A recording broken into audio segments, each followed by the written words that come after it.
The scent of jasmine lingered in the air as Juliet turned her key in the lock, stepping into the quiet darkness of the home she shared with Derek.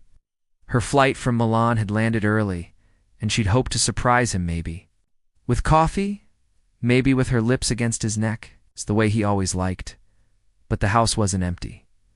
High heels lay discarded near the stairs. A silk blouse knot hearse-draped over the couch. And then, the sounds. Soft moans, the creak of their bed, a woman's breathy laugh. Juliet stood frozen, her suitcase still in hand. She should have screamed. Thrown something. Instead, she walked silently upstairs, pushed open the bedroom door, and watched. As Derek scrambled off his assistant, his face draining of color. Juliet, don't. Her voice was eerily calm. Just don't. She turned and walked away, her mind already compartmentalizing. Passport savings account. The design portfolio she kept in the safe. Baby, please, Derek begged, following her. Naked, his hands shaking. It didn't mean anything how long, she interrupted, yanking open drawers. His silence was answer enough. 20 minutes later, she was in her car, her wedding ring left on the dresser, beside a photo of them on there. Honeymoon. Derek stood in the driveway, barefoot and desperate. But she didn't look back. Lana's apartment was a blur of neon lights and tequila. I always hated that bastard, her sister muttered, pressing a glass into Juliet's hand. Juliet didn't. Cry not then. Instead, she stared at her reflection in the bathroom mirror at 3 a.m., tracing the dark circles under her eyes. Who are you now? The answer came slowly, painfully. Someone who won't make the same mistakes twice. The interview, the Blackwood Enterprises lobby smelled like money-polished marble, imported leather, and the faintest hint of sandalwood. Juliet smoothed her blazer for the 10th time. Her portfolio clutched tight against her chest. Just a freelance gig, she reminded herself. One project, then you'll find something permanent. Ms. Moreau, sharp-eyed assistant, appeared. Mr. Blackwood will see you now. Juliet followed her down a hallway lined with modern art, her heels clicking against the hardwood. The assistant paused outside a set of towering steel doors. Fair warning, she murmured. He doesn't like small talk. Then the doors swung open. Marcus Blackwood stood at the floor-to-ceiling windows, his back to her silhouetted against the Manhattan skyline. He didn't turn as she entered. Your designs. His voice was deep, clipped. Show me. Juliet sat, her portfolio on the glass conference table, flipping it open to her restaurant concepts. Ow! The brief called for industrial chic, but I thought too predictable. I finally turned, and Juliet's breath caught. He was younger than she'd expected, mid-30s, maybe with sharp cheekbones and eyes so dark they looked black. His suit was impeccably tailored, his tie loosened just enough to hint at rebellion beneath the polish. Industrial is overdone, he continued, stepping closer. I want something that feels like New York, gritty, alive. Juliet's pulse jumped. Then you're looking for texture. Exposed brick, reclaimed wood, Edison bulbs, but not the fake kind. Real history. A beat of silence. Then Marcus reached past her, flipping a page in her portfolio. His cufflink brushed her wrist-cold metal against her skin. He tapped a sketch of a speakeasy-style lounge, but with more brass. Less safe. Juliet bristled. Safe? You play it cautious here? He traced the clean lines of her. Design, I can tell. Something hot flared in her chest. Or maybe I was catering to a client who asked for minimalist. Marcus stilled. Across the table, his assistant's eyes went wide. Then impossibly the corner of his mouth twitched. Ow. Badly do you want this job, Ms. Moreau? Depends. She held his gaze. Are you always this condescending? A hush fell over the room. Marcus studied her for a long moment. Then, to everyone's shock, he laughed a low, rough sound. Elias. He said to his assistant, draw up a contract. Juliet blinked. That's it? No. Marcus leaned in, his voice dropping. Now you prove I didn't make a mistake? The first week, Blackwood Enterprises was a fortress of glass and ambition. Juliet's new office overlooked the city, her desk stocked with blueprints and a bottle of ridiculously expensive bourbon welcome aboard. The note read in sharp, slanted handwriting, "Elias, ever the shadow, appeared at her door. Mr. Blackwood wants your revisions by Friday." Juliet frowned. "That's impossible. Then you'll work nights." He hesitated. "He's testing you." "Why?" "Because no one stands up to him." Elise adjusted his glasses, and you did. The late night, 3 a.m., and the office was deserted. Juliet rubbed her eyes, her vision blurring from hours of tweaking designs. A shadow fell across her desk. "You're still here." Marcus stood in the doorway, his jacket slung over one shoulder. In the dim light, he looked less like a billionaire and more like a man who'd forgotten how to sleep. Juliet sat back. "You're one to talk." He moved to her desk, scanning her sketches. His cologne was subtle bergamot and something darker, like storm-soaked earth. "Better," he murmured. "I know." She pointed to her revised sketch. "Copper instead of brass. Warmer." Marcus went very still. Then slowly, he reached out and turned the page toward him. His fingers brushed hers. "Exactly what I was thinking," he said quietly. Their eyes locked. Somewhere in the building, a phone rang. The spell broke. Marcus straightened. "Go home, Juliet." As he walked away, she realized two things. He'd used her first name. She wanted him to say it again. The warning, "You're playing with fire." Lana warned over brunch. Juliet stirred her coffee. "It's just a job. Bullshit." She lit up. "When you talk about him," Juliet opened her mouth to deny it, then stopped. Because Lana was right. Marcus challenged her, saw her, wanted her, even if neither of them would admit it, and that terrified her more than any failed marriage ever could.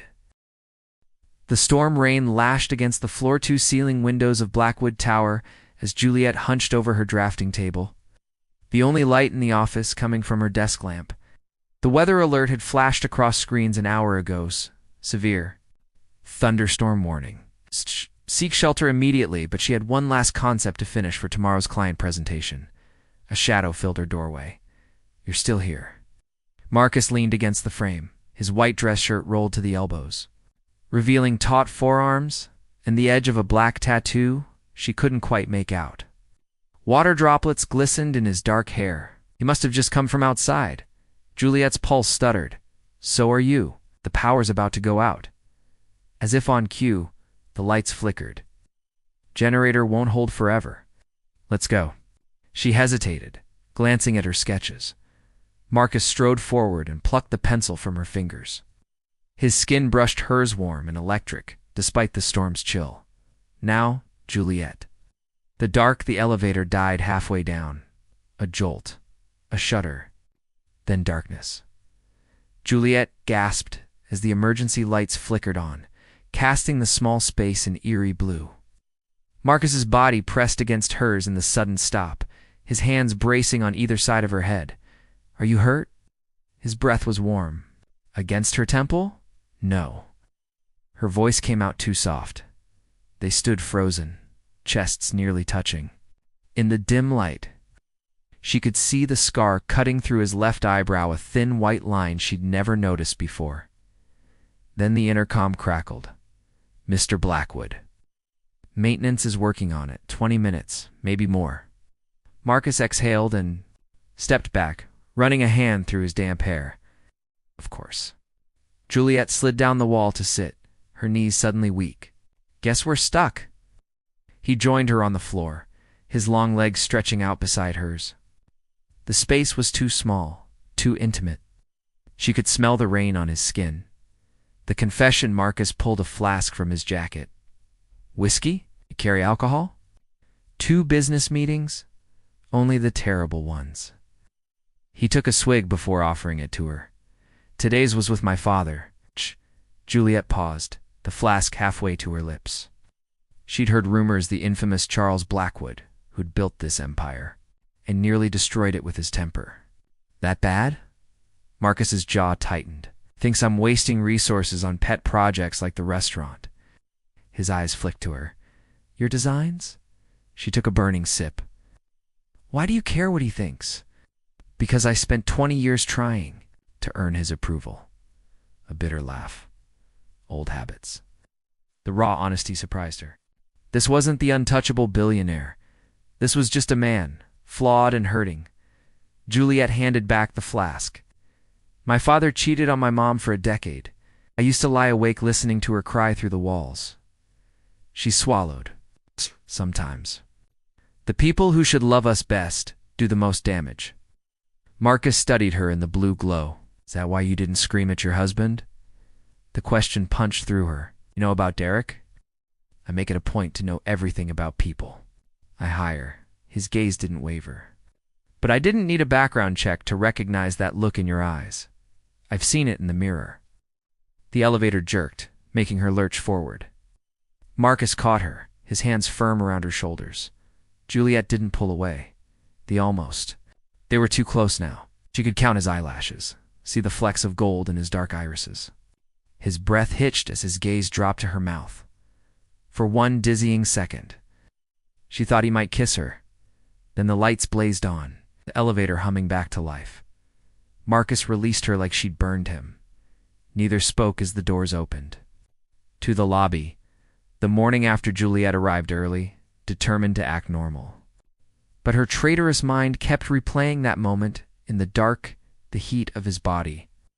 The way his thumb had brushed her collarbone when he steadied her. Her office door swung open without a knock. Marcus stood there, impeccably dressed, his usual mask back in place. But his voice was rough when he spoke. About last night, don't. She forced a smile.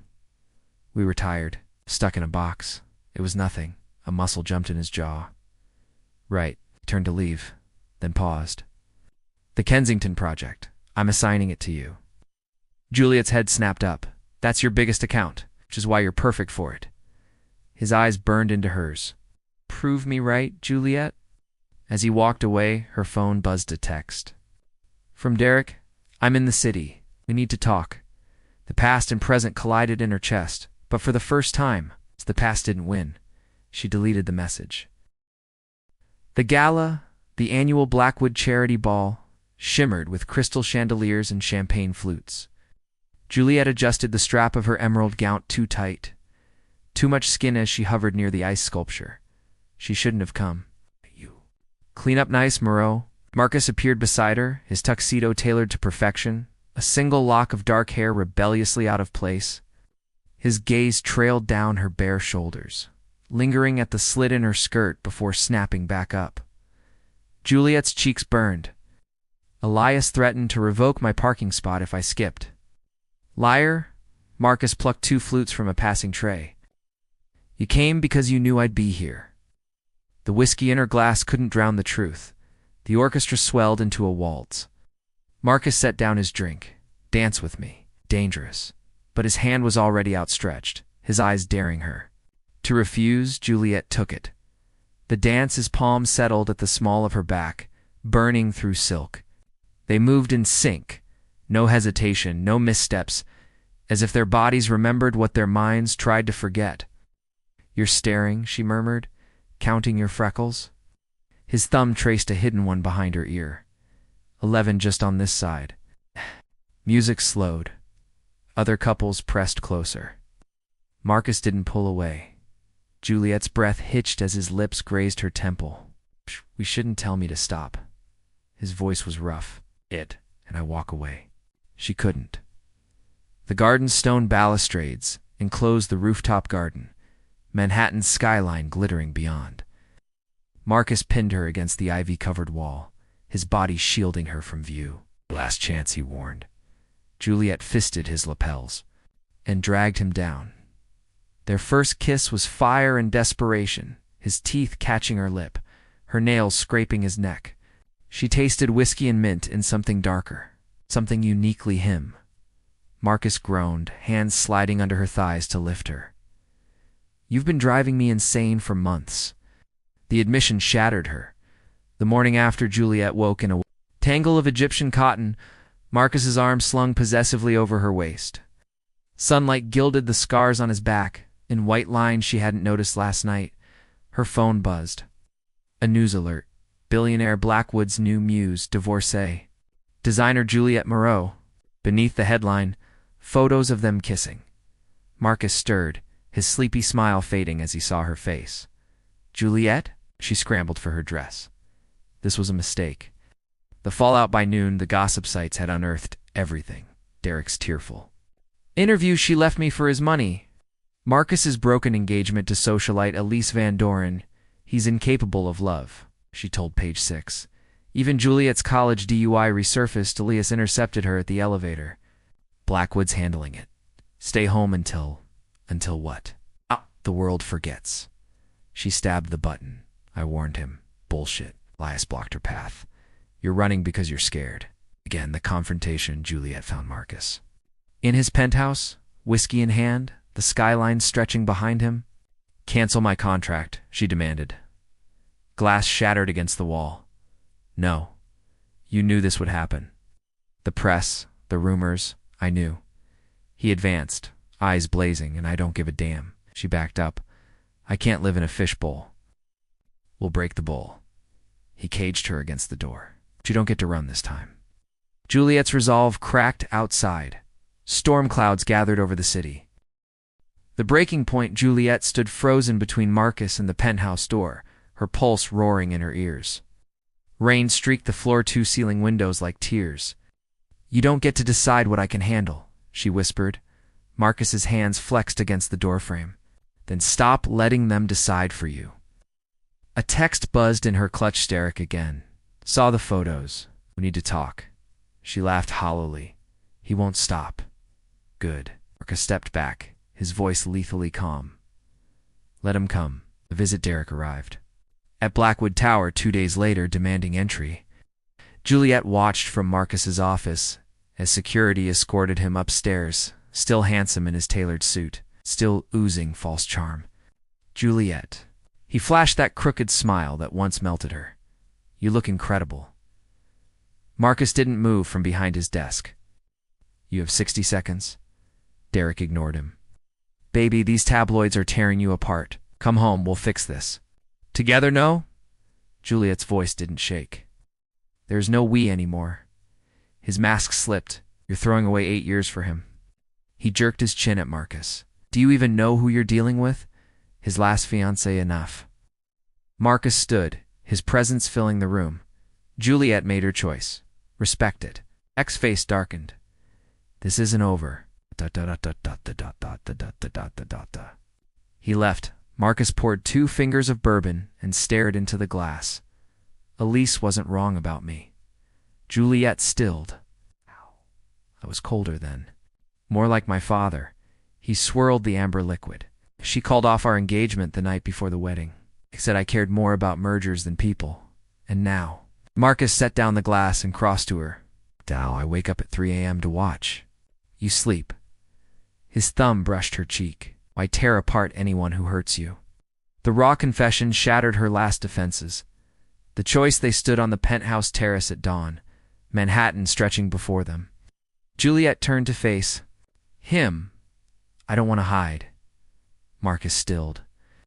But I won't be your dirty secret either, she continued. If we do this, we do it right. A slow smile curved his lips. Name your terms. 1. No more midnight disappearances to the office. Done. 2. We tell Lana together. Tonight. She took a breath. When the press asks, we give them. This. Juliet grabbed his tie and kissed him hard, not for the cameras. Not for revenge, but because she wanted to. Marcus groaned against her mouth. Christ, woman. Anything else? It's just one more thing. She pressed her forehead to his. Love me like you mean it. His eyes burned with promise. Always. The beginning 6 months later, Juliet stood in the half-renovated speakeasy that had started it all. The brass fixtures gleamed. The exposed brick now lined with framed sketches, her original designs. Marcus wrapped his arms around her from behind, happy. She turned in his embrace. Ask me again in 50 years. Outside, paparazzi cameras flashed. But for once, Juliet didn't flinch. she simply lifted her middle finger and let Marcus laugh her into the future.